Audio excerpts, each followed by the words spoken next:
Griežos pie visiem latviešiem pasaulē, gan šeit, gan tur, gan visur, kur.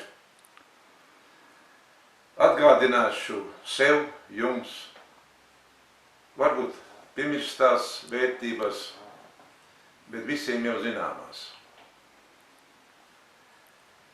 Sensenos laikos pie Baltijas jūras laimīga dzīvoja latviešu tauta. Dzīvoja lepna, brīva, čakla, labestīga. Dzīvoja saskaņā ar saviem senču tikumiem un likumiem. Dzīvoja saskaņā ar dabu. Bet, diemžēl, vienmēr bijis tā, ka kāds iekārojis šo zemes pleķīti, uz kuras bija apmetušies mūsu tālie senči apmēram 5000 gadus atpakaļ. Un nevienu reizi vien senajam latviešu karavīram bija jāņem roka karacirvis, ūzula runga, lai aizsargātu un nosargātu. Tas, ka viņiem tas spīdoši izdevās, pierāda, ka šodien mēs esam vēl kā tauta atnākuši līdz šai dienai un vēl joprojām runājam savā valodā, pasaules vienā no vecākajām valodām. Bet, diemžēl, mūsu kaimiņos patrāpījās neaprēķināms, nežēlīgs, varas kārs un asins kārs kaimiņš, kuram nepatika, ka viņam kaimiņiem dzīvo laimīga tauta, kas dziedādama veido savu valsti, kas dziedādama kop savu zemi, veidodam par ziedošu un plaukstošu dārzu. Un tā 1940. gadā, 17. jūnijā, mūsu zemīte iebruka padomju bolševiku okupantu varzas. Ar vienu vienīgu mērķi – iznīcināt latviešu tautu, iznīcināt Latvijas valsti. Un tas viņiem arī izdevās, jo pārspēks bija nesalīdzināms.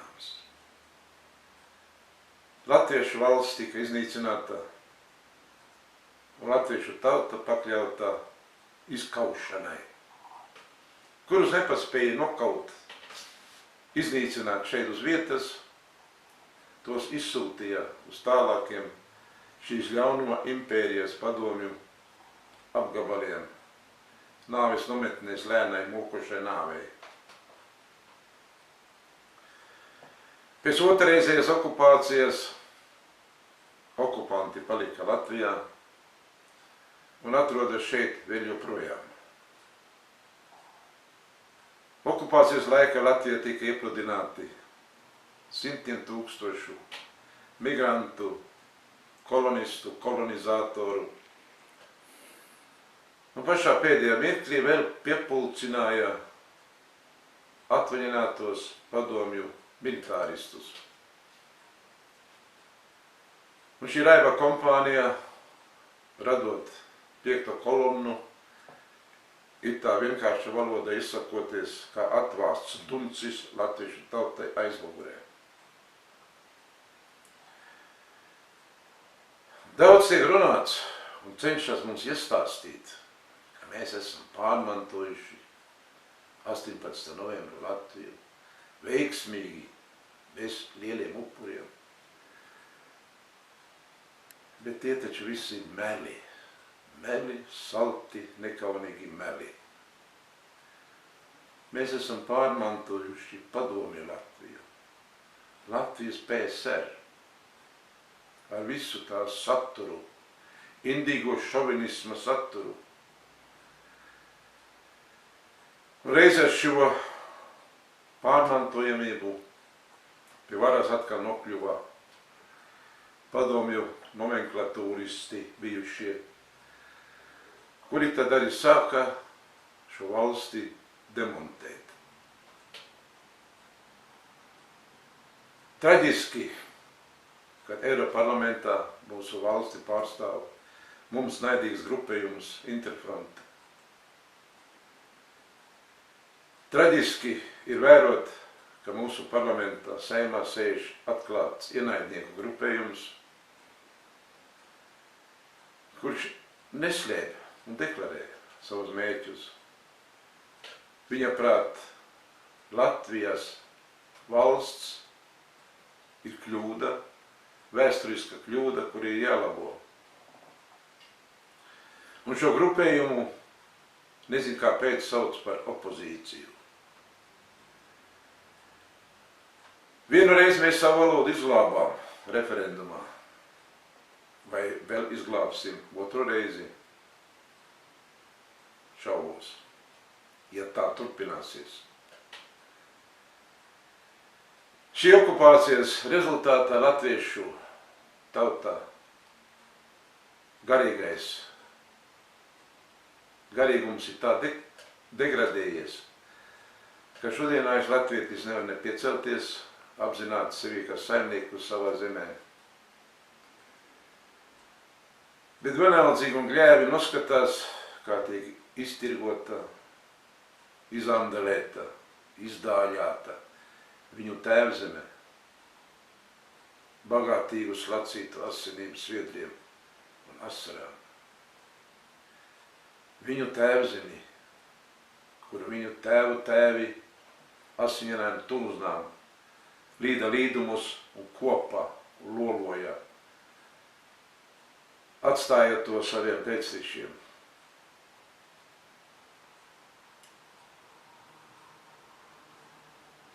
Šodien latvietim brīvība ir vienīgā. Sapaunot savu pauniņu un doties pasaulē laimes meklējumos. Laikā, kad pasaulē vēl ir tautas, kas lej asinis cīņās, lai viņiem būtu sava valsts, latvietis labprātīgi pamet savu zemi svešniekam.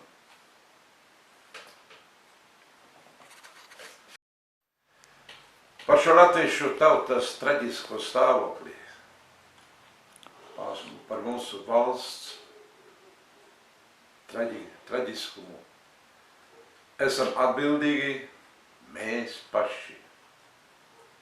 Ja mēs ar savām rokām taču 20 vairāk gadus ceļam augstos amata krēslos, vienus tos pašus sīkos blēdīšus, zaglēnus, savtīvus neliešus, nodevējus. Jā, nodevējus. Nebaidos no šī vārdā. Mums pataisīja par parāda vergiem, atdodami pasaules lielvaram saplosīšanai ekonomiskai. Un šodien Latvija ir viena no nabadzīgākām valstīm Eiropā. Pateicieties mums, mūsu, ja tā varētu izteikties neapvainojot stulbumam, nedomājot, bet tikai darot. Kā varētu mēs izkļūt no šīs situācijas? Pirmkārt, mums jāapzinās sava loma šajās noziedzīgajā neģēlībā pret latviešu tautu. Mums ir jāapzinās, ka mēs esam līdzvainīgi, līdznodevēji. Jo es tāds jūtos, jo tie, kas atdeva savas dzīvības par mūsu valsti, par mūsu valsts brīvību, tie nesapņoja par tādu Latviju, kādā mēs šodien atrodamies un dzīvojam. Tie nesautīgi gāja cīņās, lai mums uz durkļiem iznestu no kara elles iznestu brīvību un mūsu valsti. Mēs esam līdzvainīgi nodevībā pret tiem, kuri Kurzemes cietūksnī uz dzīvu un nāvi turēja Kurzemes fronti. Un tā ļaudami, dodam iespēju paglābties brīvajā pasaulē daudziem simtiem un tūkstošiem latviešu, kuriem draudēja droša nāve iebrukot bolševiku asinainām ordām. Mēs esam nodevīgi nodevuši tos, kuri ticēdami labajam ar ieročiem rokā, vēl gadu gadiem pēc kara dzīvodami nesevišķi komfortablos apstākļos mežos, ar ieročiem rokā cīnījās pret padomju okupantiem, viņu rokas puišiem, pret šo režīmu. Un galu galā mēs esam nodevuši pat tos, kuru Golgātas ceļš beidzās tālajās nāves nometnēs Galnu impērijas Krievijas teritorijā. Kā lai mēs savus grēkus izpērkam? Tuvojas valsts svētki, 11. novembris, 18. novembris. Un atkal mēs redzēsim mūsu svētvietā, mūsu varas vīrus un sievas. Dzirdēsim viņu liekulīgās runas par patriotismu, par latviskumu. Viņu lūpas dziedās mūsu svētos vārdus himnā Dievs svētī Latviju, bet ar sirdi kalpodami sātanam. Jo nodevība ir tas pats sātanisms. Mēs esam aizmirsuši latviskumu. Kā jau teicu, garīgā degradācija ir skārusi ļoti dziļi un pamatīgi. Ka mēs pat sākam noliegt savu valodu. Mēs kaunamies runāt, jo kādreiz tā esam bijusi prasta bauru valoda. Šodien modernāka suņu valoda.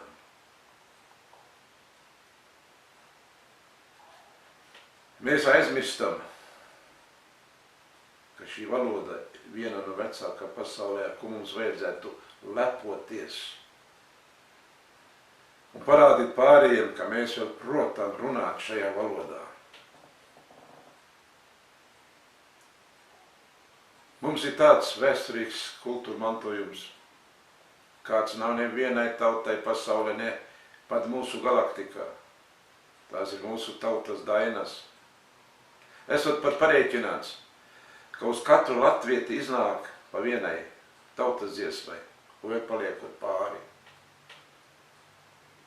Šīs tautas dainas ir mūsu tautas bībelē. Tā ir mūsu tautas vēsture.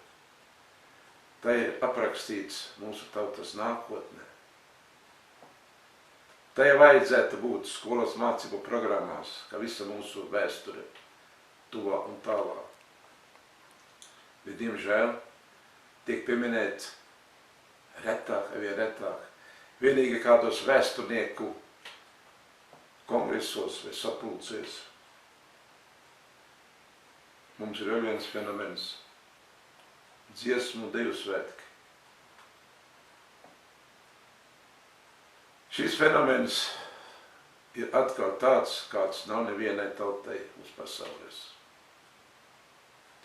Dziesmai pavadījusi latvieti cauri gadu tūkstošiem.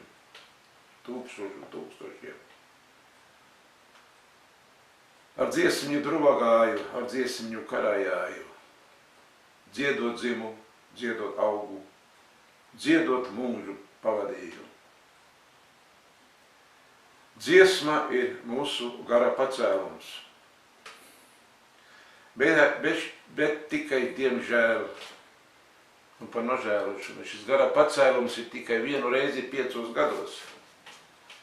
Vai tā tiešām latvietis var justies latvietis tikai reizi 5 gados? Un kas notiek saplaikā starp šiem dziesmu svētkiem? Latvietis atkal sagumst, sašļūk, bailīgi raudzās apkārt, vai tik kādam kaut ko ne tā, Vai nevajadzētu kādam pielabināties, pielīst, pabučot roku? Tā mēs savu latvietību neatgūsim, savu garīgumu nepacelsim. Šis dziesmsvētku garīgumam jābūt ir katru dienu, katru minūti, katru stundu, lai mēs izdzīvotu kā tauta. Pēdējie dziesmsvētku bija visspilgtākie, kādi ir manā atmiņā. Tajā piedalījās ļoti daudz latviešu no visas pasaules. Šis dziesmas tēni izsakoties tsunami aizplūda visumā ar tādu jaudu un spēku, ka noteikti aizvirmoja līdz pašiem attālākajiem galaktikas nostūriem. Šis dziesmu skaņas izskanēja kā izmisīgs kliedziens, sauciens pēc palīdzības, lai Dievs sadzirdētu, kurš mūs ir atstājis. Jo Dievs vairs nesveita Latviju, kura valda divkosība, liekulība un nodevība. Un ja mēs šo Dievu gribam atgūt, tad mums šis garā pacēlumam ir jābūt ikdienā katru dienu. Bez tās mēs neizdzīvosim. Un lai Dievs dotu, cienījami tautieši, lai vienreiz atvērtos acis latviešiem un sāktu skatīties atvērtām, jūtīgām acīm, kurās ir dvēsele, un tad mēs redzēsim, cik skaisti ir mūsu tēvzeme. Ka nav skaistākas vietas uz pasaules, kur latvietis var būt latvietis tikai šeit un nekur citur. Un lai Dievs dotu, ka mēs ar tādu spēku izdziedātu mūsu himnu Dievs sveiti Latviju, lai viņš to sadzirdētu. Un tikai tā mēs izpelnīsimies saules mūžu Latvijai, un tikai tā. Un pamēģināsim. Varbūt izdosies. Varbūt. Labi.